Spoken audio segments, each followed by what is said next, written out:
Hello and welcome to another episode of Make Love Real, How to Create More Love in Your Life. I'm Mia Saenz, and in this episode, I get to introduce to you a colleague and a friend. Seems like I have a lot of colleagues and friends, which is great. Best way to live. Titi, and she is a beautiful feminine self-love, just a beautiful, if you think of the word goddess, but you think of the soft feminine side and not the hardcore warrior type, that is who's in front of you. So welcome, Katie. It's great to have you. Oh my gosh, thank you so much for that introduction and description. I really appreciate being on your show today. I'm really glad you're here. I really am. Will you share with the audience a bit about your journey and how you came into this line of work, and then we'll get into the conversation. Absolutely. Oh my gosh. Well, it has been a journey. And I would say that it was a journey back to myself.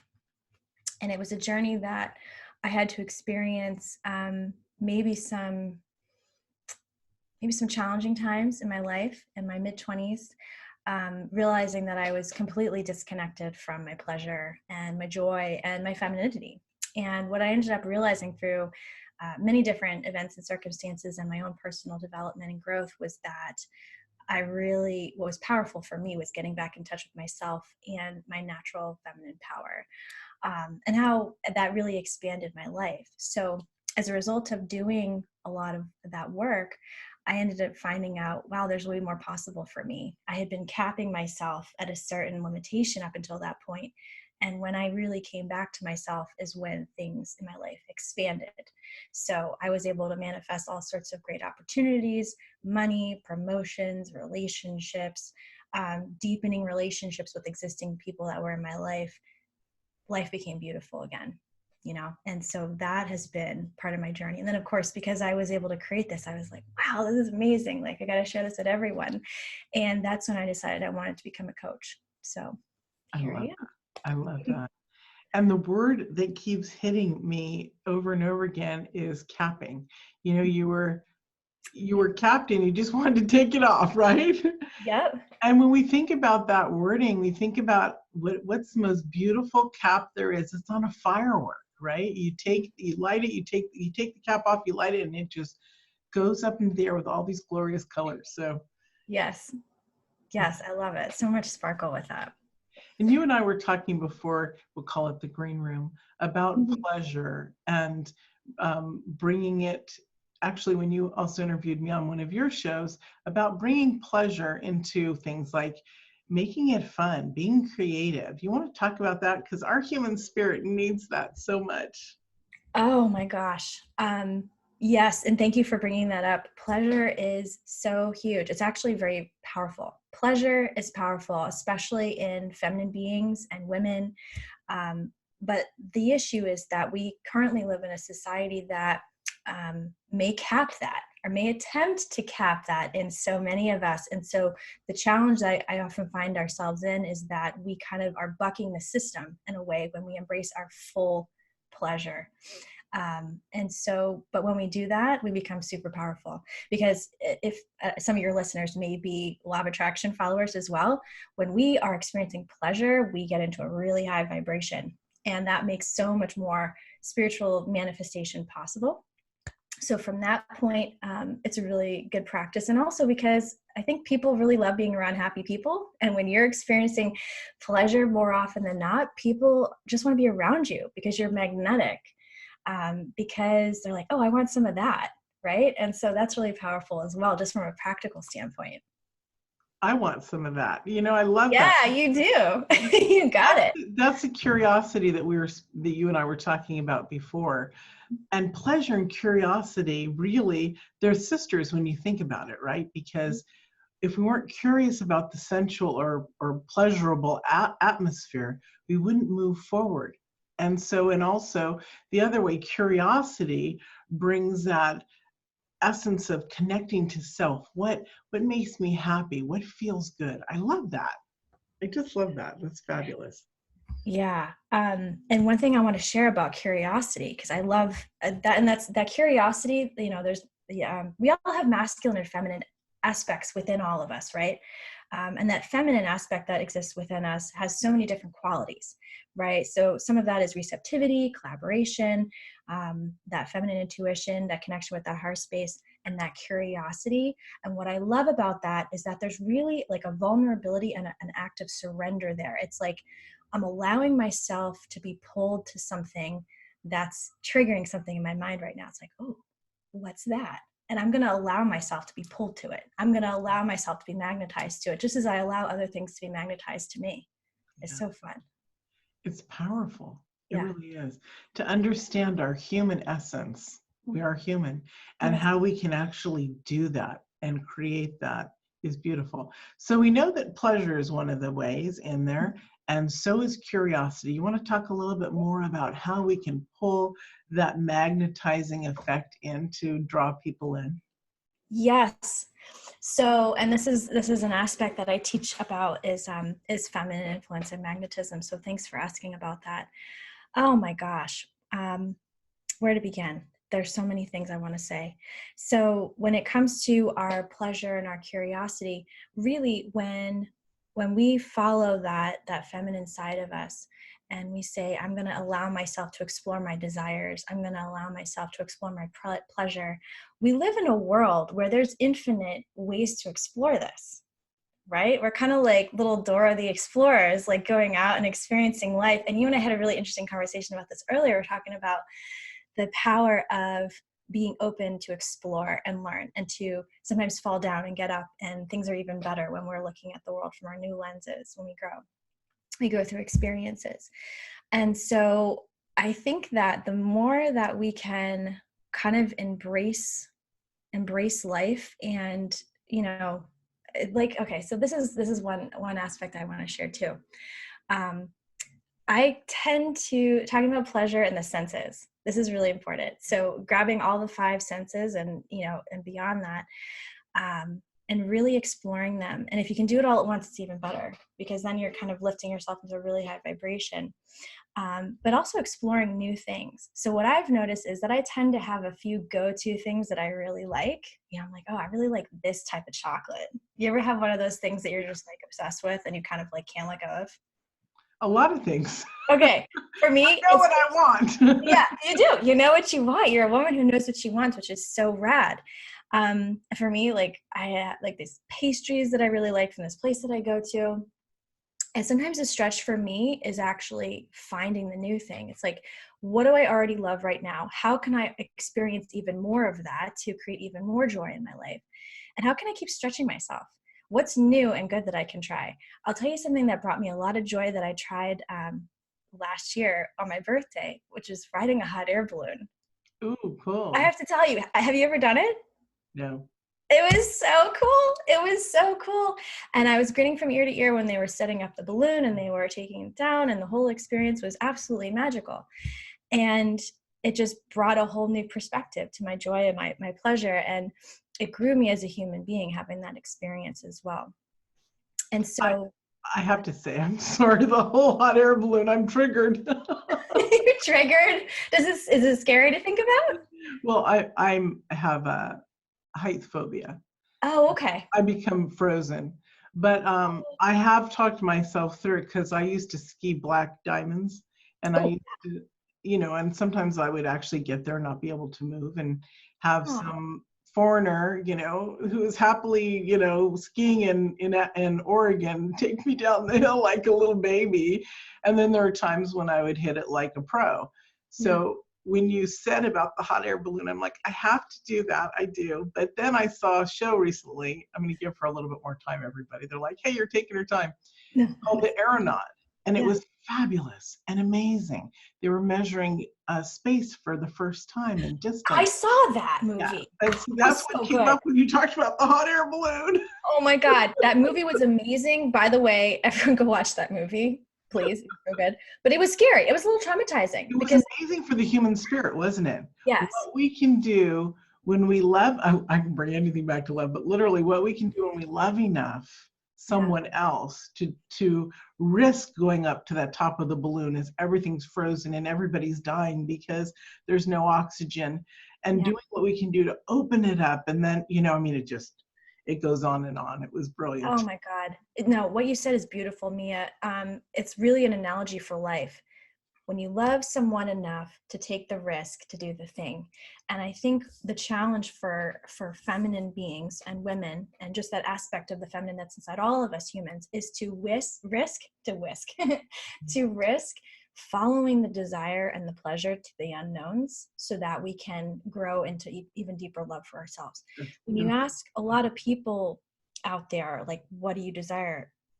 There's so many people. So there's a lot of people out there that know what they want, and then there's some people that may have a challenge with it because they think maybe they're thinking about other people first, or maybe they just haven't been trained to think about what their desires are. So this is like a retraining for a lot of people to really dig deep and think like, what do I really want? What do I really want? And to be willing to be vulnerable, to surrender to that. Okay, this is a little bit scary for me to go out and boldly embrace my pleasure, but I'm worth it. Mhm.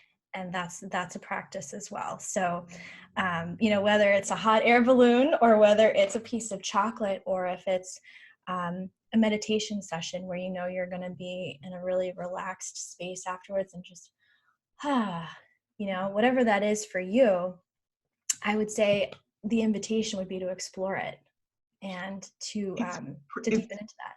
it's so important for us too, isn't it? I mean, it really is that destination. We talk about self-love, and for those who feel this still, that conversation that's hurt our industry, that you can only be loved if you loved yourself, if you love yourself. I'm sorry, we're born loved. We are loved. We Yeah. just need to understand love. And so it's that it's such a beautiful coming around space. It's mind-blowing to me when we circle back around and see it through those eyes. It's just Yeah, it's a big full circle moment. And it happens again and again, right? And what I love about, learning to love ourselves through all sorts of means is that, and again, going back to that feminine element, receptivity is an aspect of the feminine. And when we are giving ourselves pleasure, we're like training ourselves to receive. Because guess what? We give ourselves pleasure. We're training to receive from other people. People are picking up on that vibe and they just want to give us what we want. And so that beautiful training of that receptivity muscle allows us to not only receive from ourselves, it allows us to receive from others, receive from the universe. And so that's a really beautiful kind of like training practice and manifestation practice too. So it's really powerful. it really is. And I want people to understand how important this love is for self, right? Yes. Because we're not at the final destination of, I might get to self-love. We are already self-love. Yeah. It's the aspect of wiping away like the dust to see who we are, right? Everything we do, the evolution is self-love, is to that space. But what's really important is, you and I were talking about how I was expressing earlier that time is different for me than it is for most people, because Yeah. when I'm not afraid of it, I've understood it and I've worked through it. So I can kind of manipulate time, and it's a transformational thing too, where you are late for something and you declare to the universe, and you are right there. I'm going to be there 5 minutes early or 3 minutes early, and you absolutely arrive, but technically you should have been there 10 or 15 minutes later. So time is what it is. And so if we give ourselves that time to do the meditations, like you're saying, the luscious ones, Yeah. every single day, find one thing. Wouldn't you agree? One Yeah. thing to give yourself, until you're giving to yourself all the time without taking from others, right? Yes. It's beautiful balance. Yes. And thank you for identifying that. That's important because this is a practice. This is not something, I mean, just like anything else. I mean, you can't just eat once and then live forever. You got to keep eating every single day. You can't just work out once and then expect the results. You got to keep doing it. It's the same exact thing. It's a practice. It's a repetition, and we build that muscle. Like you said, you got to keep doing it every day. Maybe you start with one thing until you get to, it's just your life now. It's just how you operate. It's your way of being. And that's such a beautiful thing. And I love what you brought up just a few minutes ago. You're talking about how love is dusting off what's there to see what's underneath, or maybe unpeeling the layers. And I agree.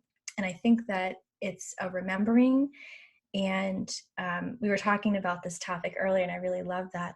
Remembering that we are love and we are made of miracles. They're not a rarity, you know, they are happening all the time. And it's our, when we are disconnected from that, that we just don't see them. We don't notice them, or we're not, you know, actively creating them. And that's the thing. I think that's really important to know too. I love that. I'm glad you brought that up, because that miracle process or that thought is not unique, right? Yeah. We're unique beings, but things are not unique. You know, what you teach, others teach you, but what's unique about it is, and this goes for me too, I only, because she's the guest, I put the spotlight on her, but because the uniqueness is we give it our own twist, our own flair, and that's what connects differently to people than, you know, Joe Schmo or Josephina Schmo, you know, something like that. So. Yes. Oh my God. And I love that. I love that you shared that, because you could get the same message from like 5 different people, but in very different ways. And then you get to the 6th person and you're like, suddenly you're like, oh my God, I get it. Yeah. I get it now. And so, you know, being able to stand up in this world and share your unique gifts is important. I know there's, you know, whether, you know, you're listening to this and you're in a career or a business owner, or maybe you're a parent or what have you, you know, please don't forget that the world does really need your unique gifts, because we really are landing things for different people. You never know who you might be resonating with, right? So to that, not holding backness, right, is really important. Right. Is there a word for not holding backness? I just made that up. I guess there's some Hesitation. Gifting. I like not holding backness. Yeah. I think make we can create our own words as long as they're cool. Yes, absolutely. As long as they're not taking away from someone else. That's right. I love it. Awesome. So in relationships, because this is a love and relationship show, in relationships, you talk about not chasing and magnetizing. And that comes from a confident woman who, you know, has worked through her stuff. So let's talk about that.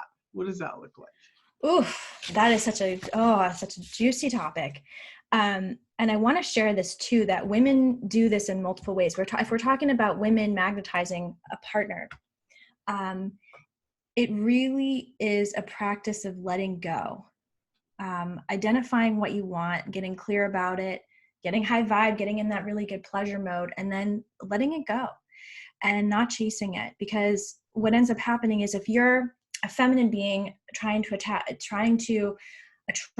a masculine being, the masculine energy is what wants to chase. So if you're a feminine being trying to be in your masculine and chasing the masculine, you're just going to confuse the masculine that you want to be pursuing you. So it becomes a little bit confusing for the other person or other people, whatever's, you know, going on there. And that just confuses the process. So if you are desiring to embrace that feminine aspect of yourself of like, I just get to lean back and allow things to come to me, it is a process and a practice of letting go and surrender. And that can be such a hard thing to do, because we are programmed to do otherwise, right? In this patriarchal society that we live in, where so many of us are go-getters and we're trained to do a lot of doing and chase the goal, we have to like circle back with ourselves and say, okay, well, how do I really want to show up in my relationship? And maybe someone wants to show up that way in the relationship, but maybe they realize deep down that isn't. Maybe that's really not how they're wired, and they've been going against that for a really long time in their relationships. And that's when it's time to look at, okay, how do I get to lean back and just be magnetic for all those things? So it's a process of letting go, and that's really important. It's harder to do than it looks sometimes, but once you get there, it becomes very easy. Once you deprogram all that stuff, it becomes very, very easy, and things just start rolling in. That relationship, that promotion, that whatever it is you're looking for, right? So that's key. It is. And it does flow because it's that practice. Yes. And it's not about, well, I guess you can self-challenge yourself, right? You know, I'm told quite a bit that I'm competitive with myself. Yeah. Well, you're former versions of yourself. You're always wanting to improve, right? I mean, my former versions or myself is not telling me that. I hear it from my husband. Oh, I have to make that clear. yeah. No, I do talk to myself sometimes. We talked about that too. Me too. It's great. I have some great conversations with myself. It's kind of As awesome. long as we stay out of the monkey mind, right? And the regurgitating junk. If we have a beautiful thought and we take it forward, that's how we create also, right? And Yeah.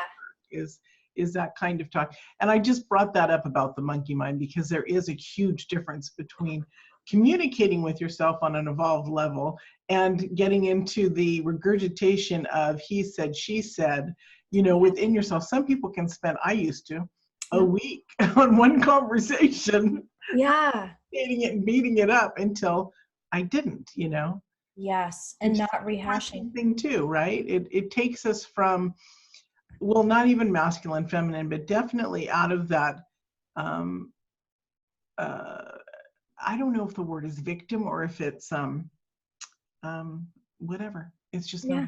It's just not a great energy. Yeah. Yeah. And that's a really good point too, because you know, we always have this interplay of masculine and feminine energies within all of us. You're not 100% feminine because you're a woman. I just want to reiterate that we've got masculine and feminine energies going on.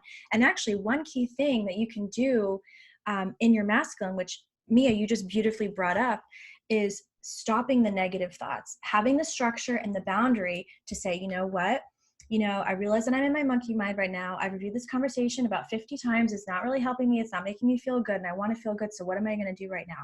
I'm going to choose to interrupt this conversation with something else. And that boundary and that that you do with yourself, that's masculine. That's a masculine aspect. Interesting. You Then I'm standing for yourself. masculine internally. And with that one practice, yeah, we need both. They play together, right? At this point, if I rehearse something like that, I actually stop and think, okay, but I've developed this over time. I'm Yes, shocked well, when you said exactly. that. I'm just like, oh my god! And I will stop and I'll say to myself, internally or externally, Yeah, how long are you going to go at this, Mia? yeah, Then I feel into what it is, and I either dismiss it, which I always dismiss it, yeah. except for there's one or two conversations from one or two people. No, I'm just making fun of there. But there are things in our life that do come up where we say, are we going to take it or are we going to leave it? And that's a choice that's also transformational in the space of growth. We get to that space.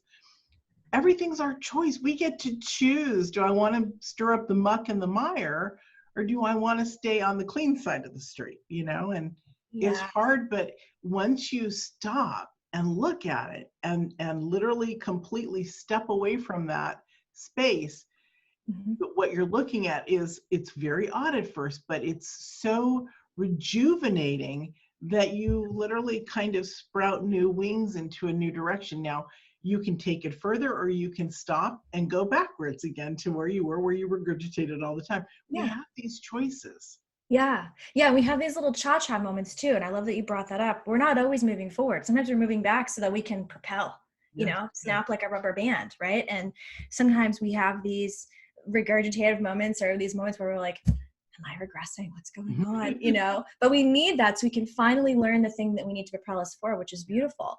And I love what you said about choice. Now, this is one really, oh my God, so important thing that I need to tell. Okay. So we have our masculine and feminine energies. We have our thoughts and our feelings, right? And that choice, I believe, that's our intuition talking to us. That's our spiritual connection. That choice, that guiding light, that's the thing that guides us. And our femininity and our masculinity and our thoughts and our feelings and all of our characteristics are simply tools. They're simply tools to get us where we want to go. So, for example, I'm a coach in this world, and I'm doing my best to do my part to heal the planet. And I do that through the mechanism of I'm a woman and I'm also a feminine being on this planet. And I'm using the tools that I have, both masculine and feminine, thought, feeling, all the things that I've learned to create that healing. We're literally just using these things to create our playground, to create the healing, to create whatever it is we're looking to do in the world. And so what you've mentioned about choice is literally the most important thing we've had in this conversation, which is choice and what do you really want. And the rest is just how do you get there and practicing it. Yeah. So you and we were talking before, we have to, so that you guys don't think we're nutty, and we spoke about that. We were talking I mean, I am, but that's okay. we were talking before about transformation, and she and I are both huge transformation nuts. Yes. It's our thing individually, and we love to talk about it. Yes. So everything is a choice. Yes. And it's incredibly powerful. And I'm sort of losing my thought there, but it's so important, that choice of transformation. It can literally change our life. It's, do you want chocolate or do you want vanilla? And it's so simplistic. I know what I wanted to say. And in transformation, we use that, what do you want? What do you want? What do you want? And I've used it with my clients, some of them. And, if they're at that stage, everybody's at different levels, and we coach and teach at different levels. And so it can frighten the heck out of people, because humans don't stop to think, what do I want? We're programmed to think and do what our parents told us. And so this is the beginning of a new you, to recognize that you have a choice. And ask yourself, do you mind if I ask people on your segment to ask themselves, play the game with yourself. What do I want? What do I want? What do I want? Yeah. And do it without stopping and thinking in between a million minutes, well, I want a pony. No, what do you want?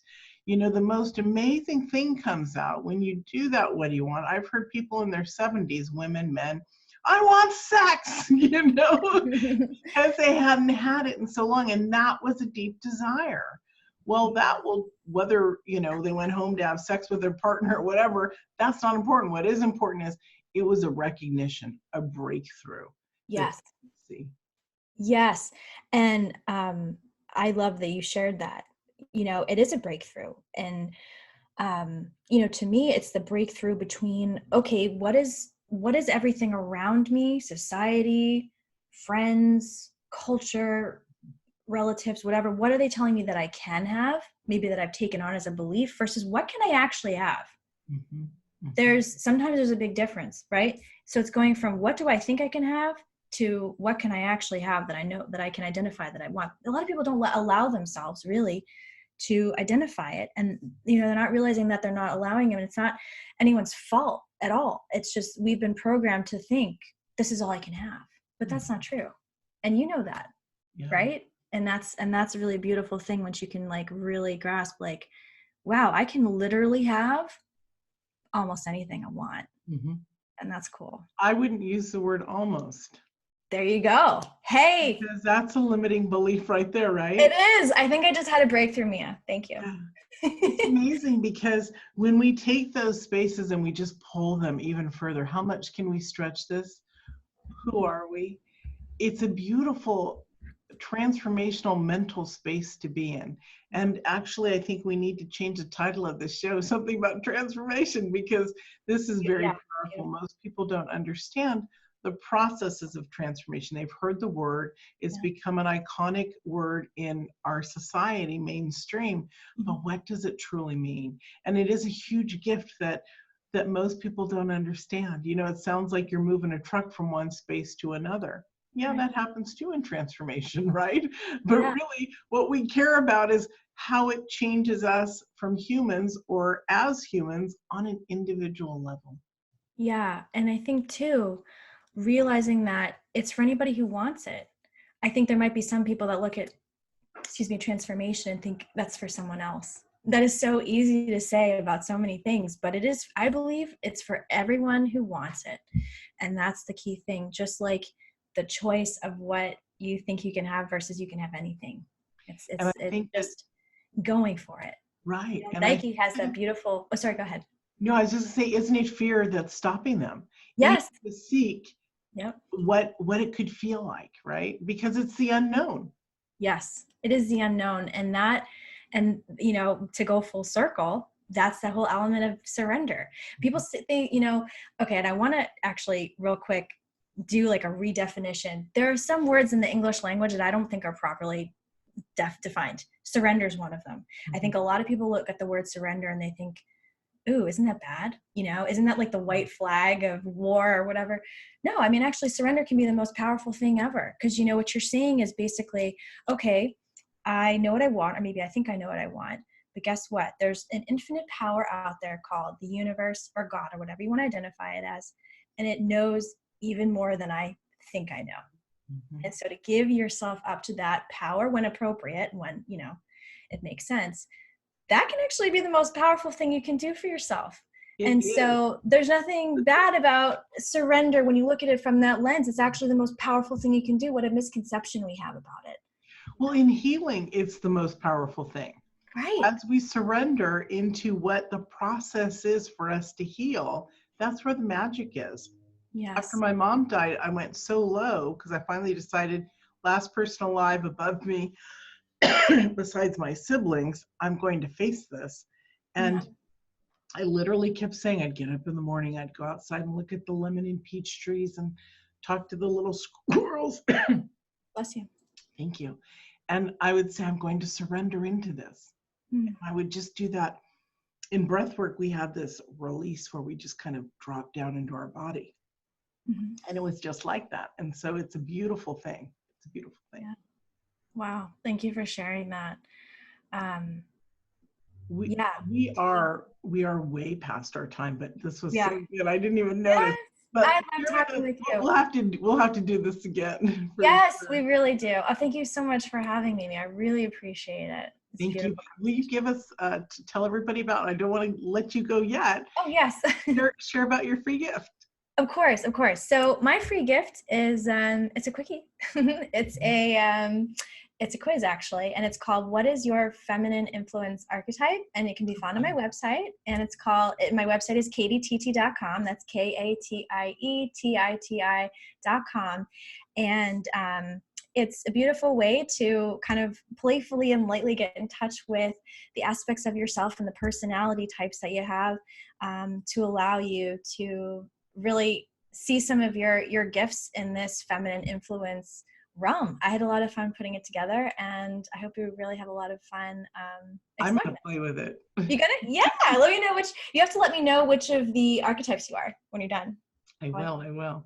And what would you like, now we've talked about a lot, but what's on your heart and mind that you'd like to share with the audience before you? I would say this is a concept that's been coming up quite a bit lately. And what I really feel that I want to communicate with the audience right now is a sense of validation. There's a lot of things that have been going on in the world. We talked a little bit about this earlier, especially the last couple of years. A lot of people have been talking about some things coming up, with regard to like the astrology and everything else that's going on. And I think it can be very, very unsettling. And what I want to say to the audience is that if there's anything going on in your life that isn't 100% where you want it to be, you're exactly where you need to be. Like, you're okay. There's nothing wrong with you. And you are going to get where you're trying to go when you need to. You're exactly where you need to be. That's beautiful. Thank you for sharing that, because so many of us, you and I, and so many of the viewers, have had a rough 2019 and part rough of 2018. Yeah. And so that's really beautiful, because we are exactly where we're supposed to be. Yeah. We are. Thank Thank you, you for joining us, honey. It was a pleasure to have you. Always a pleasure. Thank you so much. Thank you. And thank you, everyone, for joining us for Make Love Real, How to Create More Love in Your Life. And we'll see you in another episode.